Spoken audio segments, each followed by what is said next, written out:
사복음서의 주요한 주제 중 하나가 바로 예수가 누구인가 하는 점입니다. 우리는 지난 수요 예배를 통해서 말씀이 육신이 되어서 우리 가운데 거하게 되신 신비에 대해서 생각해 보았습니다. 그러니까 하나님의 아들이 친히 인간의 육체를 입으시고 인간의 역사 한가운데에 침투해 들어오시는 엄청난 사건이 실제로 일어나기는 했는데 그것을 사람이 어떻게 받아들여야 하는지를 모르겠는 거예요. 해석이 안 되는 겁니다.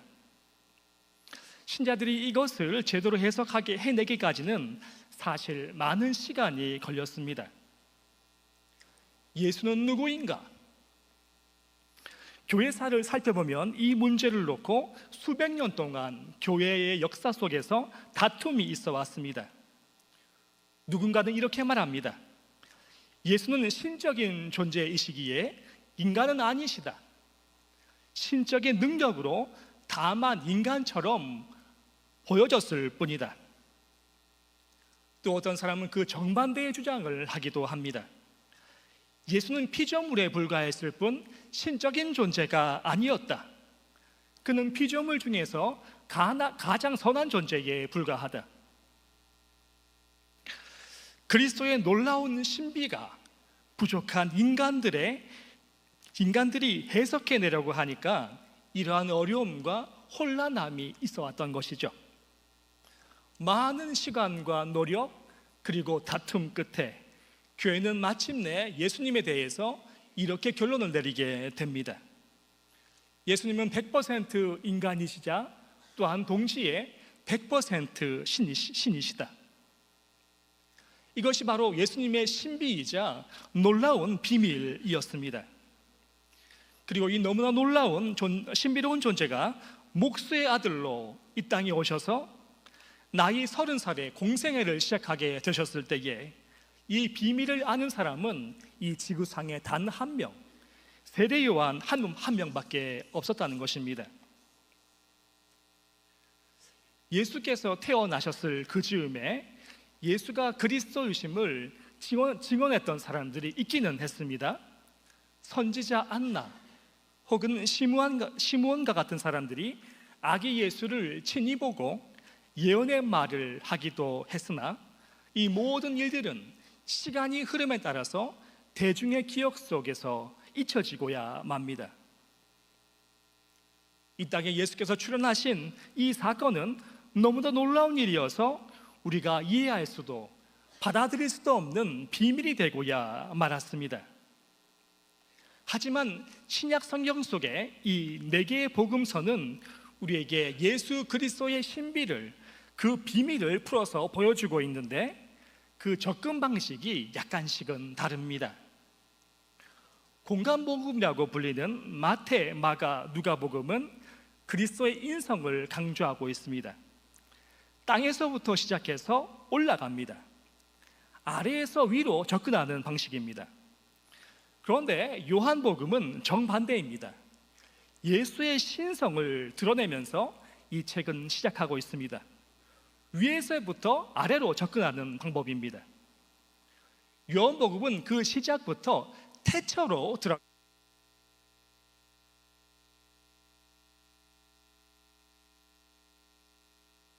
이라로 시작하죠. 그리고 하나님께서는 오직 말씀으로만 천지를 창조하십니다. 그런데 요한복음은 그 태초에 함께했던 그 말씀이 우리 가운데 인간의 육신을 입고 거하게 되었다고 말합니다. 하지만 이것을 누가 알아볼 수 있을까요? 예수의 정체를 알아볼 수 있는 사람이 없는 겁니다. 누가복음을 읽다 보면 예수께서 첫 기적을 베푸시는 장면을 읽을 수 있는데요, 우리는 이 부분에서 예수가 누구인지 알고 있는 어떤 존재를 만날 수 있습니다. 그것은 바로 귀신이었습니다. 예수께서 갈릴리의 가버나움이라고 하는 동네에서 안식일에 회당에 찾아 들어가셨습니다. 그곳에서 주님께서는 가르침을 베풀고 있는데 귀신 들린 사람이 자꾸 소리를 지르고 방해를 하는 겁니다. 아, 나사렛 예수여, 우리가 당신과 무슨 상관이 있나이까? 우리를 멸하러 왔나이까? 나는 당신이 누구인 줄 아노니 하나님의 거룩한 자니이다. 그러자 예수님이 꾸짖어 이르시되 잠잠하고 그 사람에게서 나오라 하시니 그 결과는 잠잠함입니다. 고요함이었습니다. 귀신이 귀신같이 알고 예수님의 정체를 알아보았습니다. 하지만 그 외에는 예수가 누구인지 알아보는 사람이 없었습니다. 심지어 예수님 자신도 자신이 하나님의 본체이신 것, 하나님과 동일 본질이신 것을 공생의 3년 동안 꽁꽁 숨겨 놓으셨다가 이제 십자가를 지시러 예루살렘에 올라가시는 그 끝자락에서 자신의 제자들에게 그 비밀을 풀어놓으시지요. 그 정도로 이것은 굉장히 어려운 문제였습니다. 인간 예수가 사실은 동시에 신이기도 하다는 메시지는 사람들이 선뜻 받아들일 수 없는 어려운 내용이었습니다. 그래서 바로 이러한 어려움을 해결하기 위해서 사람들에게 예수를 소개하기 위한 하나님의 예비하신 그릇, 그 도구가 있었는데 그 사람이 바로 세례 요한이었습니다. 세례 요한은 굉장히 독특한 사람입니다. 그는 제사장 가문의 사람이었는데 그의 아버지는 사가랴라고 하는 사람으로 아비야 반열 제사장이었습니다. 누가복음에 따르면 이 사가랴가 성전에 들어가서 향단에 향을 분향하고 있을 때에 천사가 나타나서 사가랴의 아내 엘리사벳에게 아들이 있을 것이라고 하는 예언을 들려줍니다. 그러니까 이 아이는 태어날 때부터 범상치가 않은 아이였습니다. 신약 성경 중에서 예수님을 제외하고 탄생을 천사가 알려준 경우는 이 세례 요한이 유일합니다. 그 천사가 세례 요한에 대해서 이렇게 말합니다. 모태로부터 성령의 충만함을 받아 태어나기 전부터 엄마 뱃속에 있을 때부터 이 아이는 성령의 충만한 가운데 있을 것이라고 하는 예정이었습니다. 천사가 계속해서 이 아이가 구약에서 예언된 엘리야라고 말합니다. 누가복음 1장 17절 말씀을 같이 한번 읽어보겠습니다. 누가복음 1장 17절 말씀입니다. 그가 또 엘리야의 심령과 능력으로 주 앞에 먼저 와서 아버지의 마음을 자식에게 거스르는 자를 의인의 슬기에 돌아오게 하고 주를 위하여 세운 백성을 준비하리라. 구약성경의 마지막 책인 이 말라기서를 읽어보면 그 마지막에 선지자 엘리야를 보내주겠다고 그러한 예언으로 끝나가고 있는데요, 그 예언된 엘리야가 바로 이 세례 요한이라는 것입니다. 그는 메시아보다 먼저 이 땅에 와서 그의 백성들을 준비시키는 것이 바로 자신의 할 일이었습니다. 그래서 그는 예수님보다도 먼저 사역을 시작하면서 회개하라, 천국이 가까이 왔느니라 이렇게 선포하기도 하고 요단강에서 사람들에게 세례를 베풀기도 했습니다. 세례 요한의 시그니처, 그가 내세운 독특한 예전, 종교의식이 바로 세례였습니다.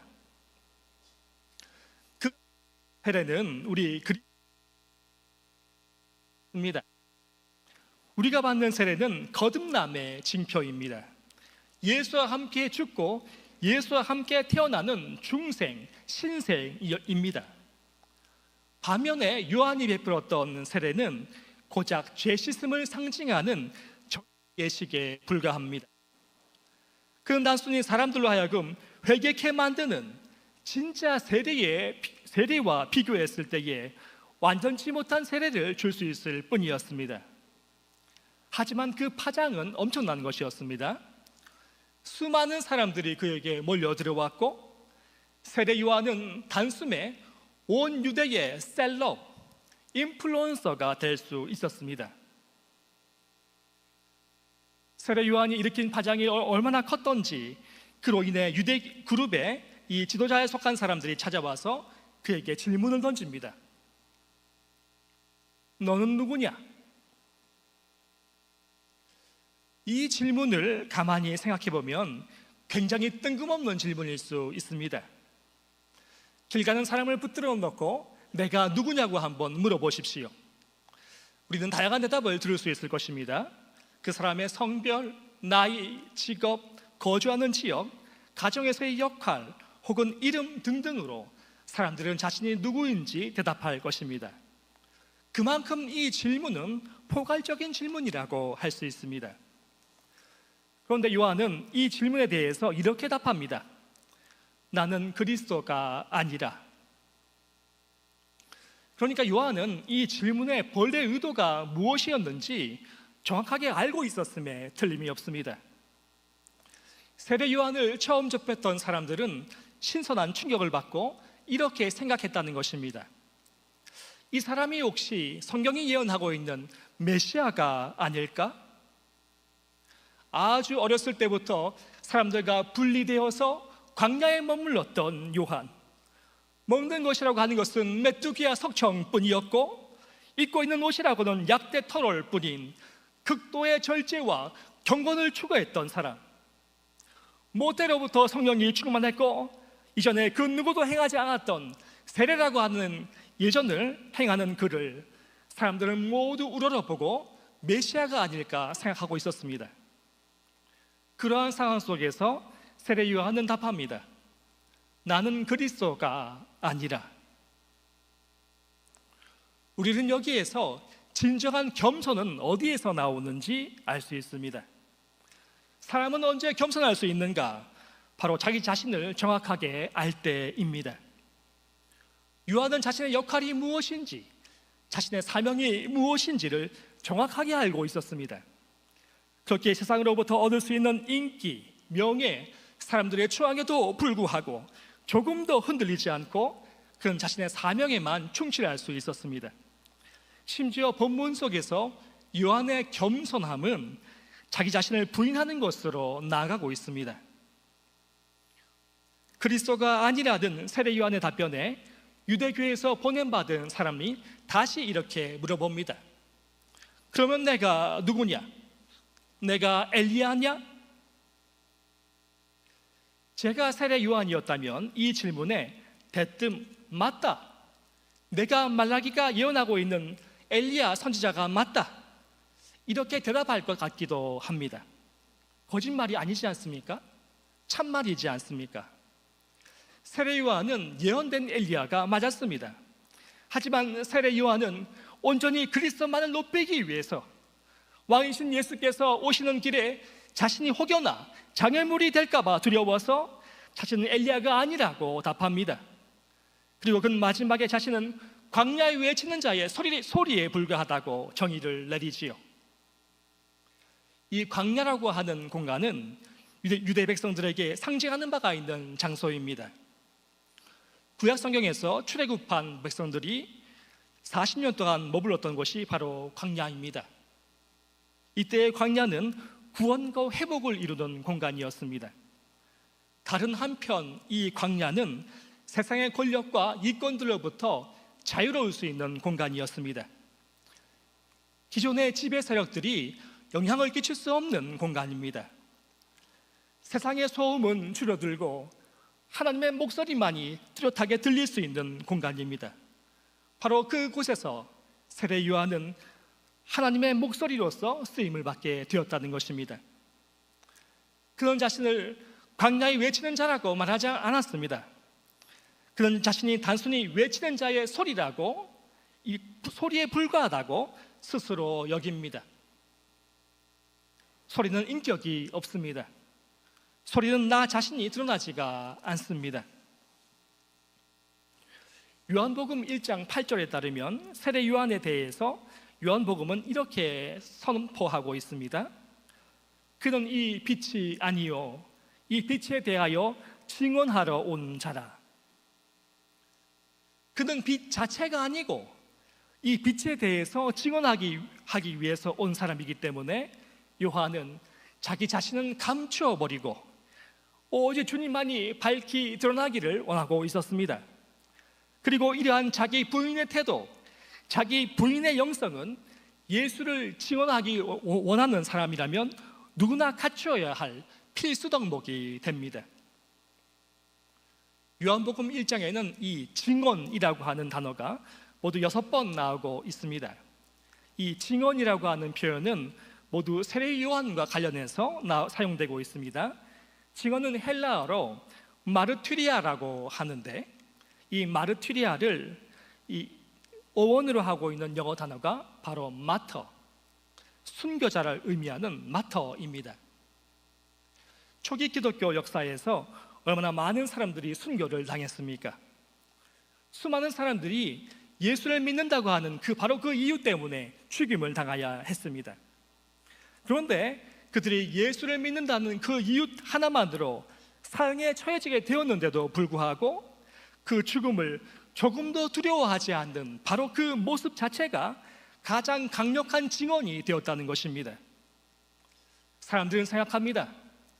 도대체 예수가 누구이길래 저들은 죽는 것을 조금도 두려워하지 않는가?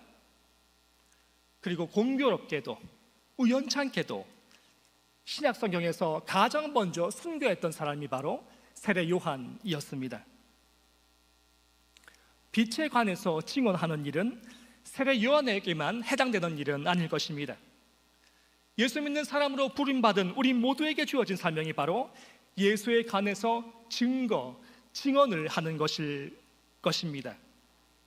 그리고 이러한 사명을 감당할 때에 오늘 본문은 우리에게 꼭 지켜야 할 원칙이 있다고 말해주고 있습니다. 그것은 바로 나 자신이 죽어야 한다는 것, 자기 자신은 감추어버리고 철저하게 빛대신 예수 그리스도만을 드러내어야 한다는 점입니다. 이것은 자기 부인의 영성, 자기 부정의 태도입니다. 왜 21세기 대한민국 한국교회는, 아니 대한예수교 장로회의 통합 측 교회들은 힘을 잃어가고 있을까요? 자기 부인, 자기 부정이 안 되기 때문 아닐까요? 자기를 부인하기는커녕 자기 자신을 강화시켜 나가고 그리스도 예수보다도 자신의 명성, 자신의 영광, 자기 자신의 입지를 견고히 하고자 하기 때문 아닐까요? 원래 이 한반도 땅에 장로교회는 하나의 교파였습니다. 당시 장로교 선교사님들은 여러 개의 국적과 몇몇 교파로 나누어져 있었지만 이들은 일체의 영으로 함께 협력하여서 이 땅에 단 하나의 교파만을 세웠다고요. 그랬던 장로교회가 일제의 강점기를 지나고 점점 갈라지기 시작합니다. 1952년도에 신사참배 문제로 교신교파가 갈라져서 생겨났고요. 그 다음 해인 1953년도에는 한국기독교 장로회 기장이 갈라져서 나가게 되었습니다.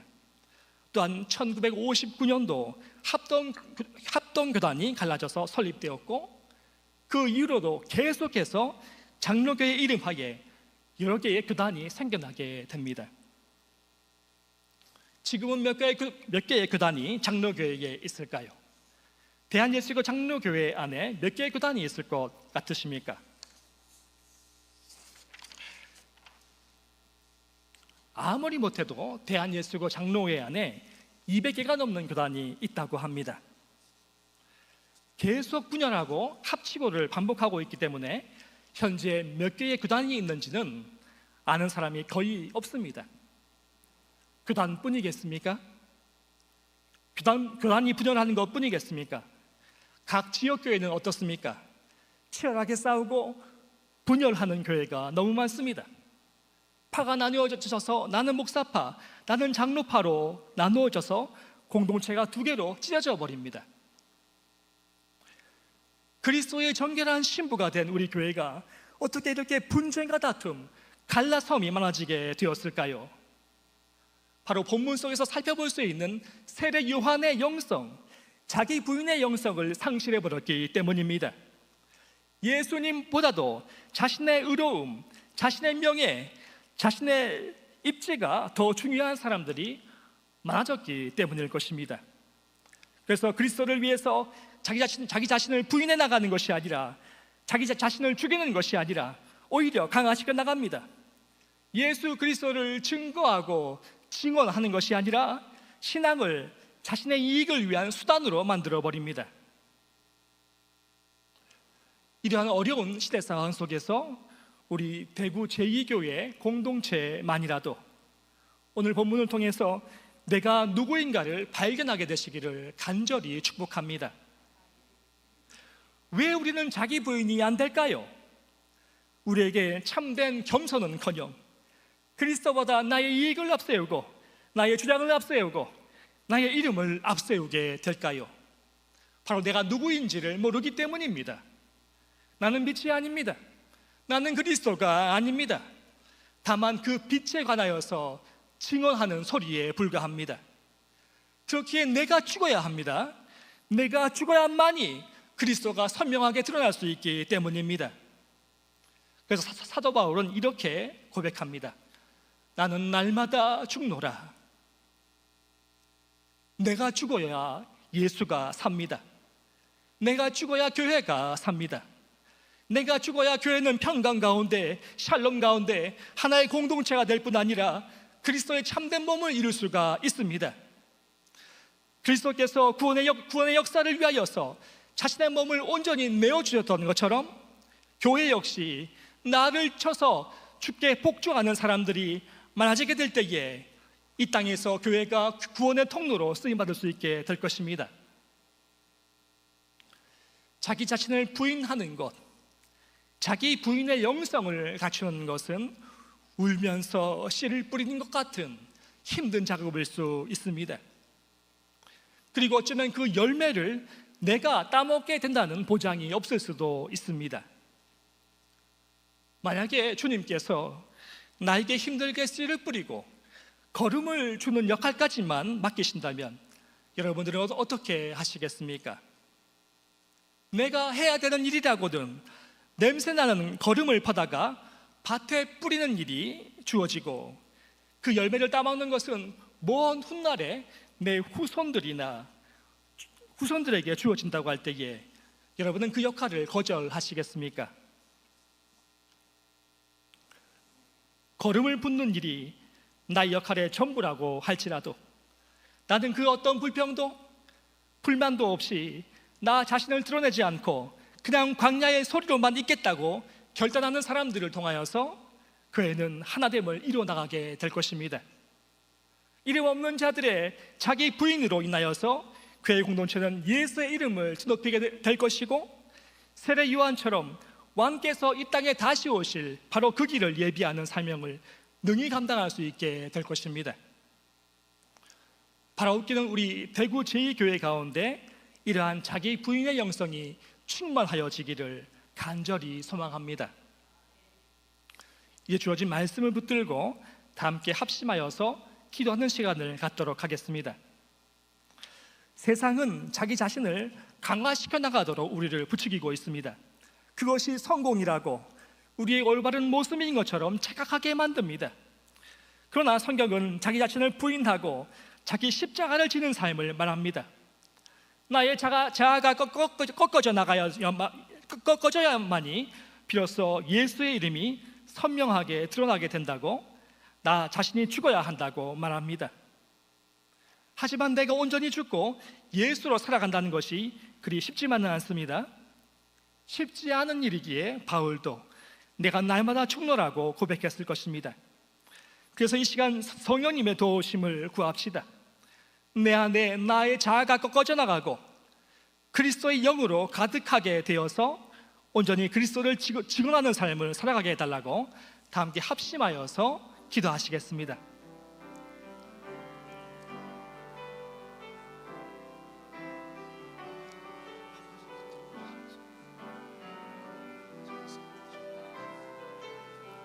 주님 불쌍히 여겨 주옵소서. 아버지 다스려 주옵소서. 주님은 우리에게 자기 부인의 영성을 주시고 자기 부정의 태도를 주시기를 기도합니다. 하나님이 주시는 영으로 삶을 감당할 수 있도록 도와주옵소서. 나는 죽고 예수의 이름이 높아지는 삶을 살아낼 수 있도록 주여 인도하여 주옵소서. 자기 부인할 수 있도록, 자기 십자가를 질 수 있도록 저를 인도하여 주옵소서. 세례 요한의 영성이 우리 공동체 가운데 가득하길 기도합니다.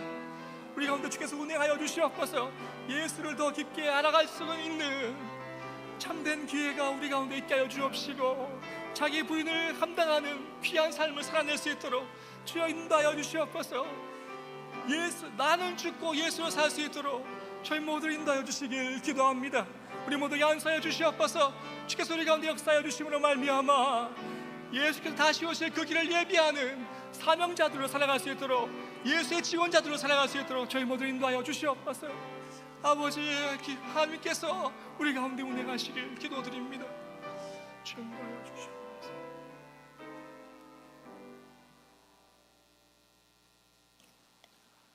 하나님, 허물 많은 우리들을 주의 목소리로 증언자들로 불러주심에 감사드립니다. 하지만 우리들이 지금까지 그 부르심에 얼마나 신실하게 응답하였는지를 생각할 때 부끄러움을 감출 수 없나이다. 그러므로 이 시간 주님께서 역사하여 주셔서 내 안에 모든 헛된 것들을 다 불태워 주시고 이제부터는 나 자신을 더럽히는 삶이 아닌 주의 영광만을 추구하는 삶이 되게 하옵소서. 우리 모두가 하나님의 능력으로 날마다 죽는 삶을 살게 하셔서 능히 이 세상 한가운데에서 예수가 빛이라고 증언하는 사람들이 되게 하여 주옵시기를 주 예수 그리스도의 이름으로 기도드립니다. 아멘.